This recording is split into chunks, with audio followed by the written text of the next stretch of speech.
மாமா என்னதான் இருந்தாலும் நீங்கள் வைக்கிற மாதிரி மீன் குழம்பு இருக்கவே மாட்டேங்குது மாமா. சரி, அதுக்கு என்ன பண்ணணும்? கொஞ்சம் மீன் வாங்கி வச்சுருக்கேன், வந்து வைங்களேன். அது நேரம் மீன் குழம்பு வைக்கணும்னு சொல்ல, நான் வைக்கிற மாதிரி இருக்க மாட்டேங்குது, நீ வைக்கிற மாதிரி இருக்க மாட்டேங்குது. வா, நீயும் பார்த்த மாதிரி இருக்கும், நம்ம ஃபாலோவர்ஸும் பார்த்த மாதிரி இருக்கும். கோழிக்குண்டு சைஸ் புளி, இவ்வளோ பெருசாக கோழிக்குண்டு இருக்கும். சரி, எலுமிச்சம்பழம் சைஸ் புளி, இதை வந்து ஒரு அரை மணி நேரமாக ஊறின தண்ணியோட போட்டுக்குவோம். நல்லா கரைச்சிக்கலாம். தண்ணியாக கரைங்க புளியை. பார்க்க தான் பழமாக இருக்குது. நல்லா ஒரு 10 பேருக்கு செய்கிறோம்.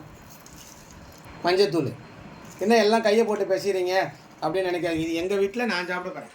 வேறு எந்த தூளும் இதில் போட போகிறதில்ல. இது எங்கள் வீட்டில் அம்மா வந்து அரைச்சது. இதோட வீடியோ லிங்க்கு நான் கீழே வந்து லிங்க் பண்ணுறேன். இதுக்கு பேர் தான் சாந்து கரைக்கிறதுன்னு சொல்லுவாங்க. பாருங்கள், கடாய் வச்சிடலாம். எதாவது செய்யலைன்னா எரியாது. தாராளமாக ஒரு 50 ml கொடுங்க. எண்ணெய் நல்லெண்ணெய் தான், உடம்புக்கு நல்லது, வயிற்றுக்கு ஒன்றும் பண்ணாது. நல்லெண்ணெய் காஞ்சிச்சு, வெந்தயம் போடுறோம். கீரில் பச்சை மிளகா, நல்லா ஒரு 10-15 பல்லு பூண்டு, இதெல்லாம் வயிறு எதுவும் பண்ணாமல் இருக்கிறதுக்காக. அதே போல் சின்ன வெங்காயம்.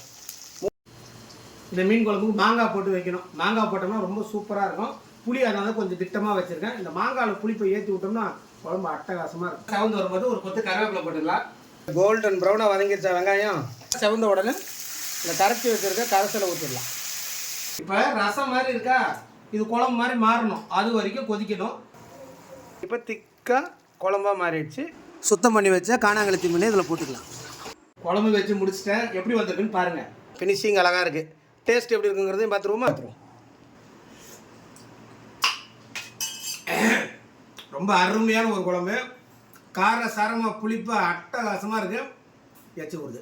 நீங்கள் வந்து என்ன பண்ணுங்கள், இதே மாதிரி குழம்பு வச்சு சாப்பிட்டு பார்த்துட்டு எப்படி வந்துச்சுங்கிறத கமெண்ட் பண்ணுங்கள்.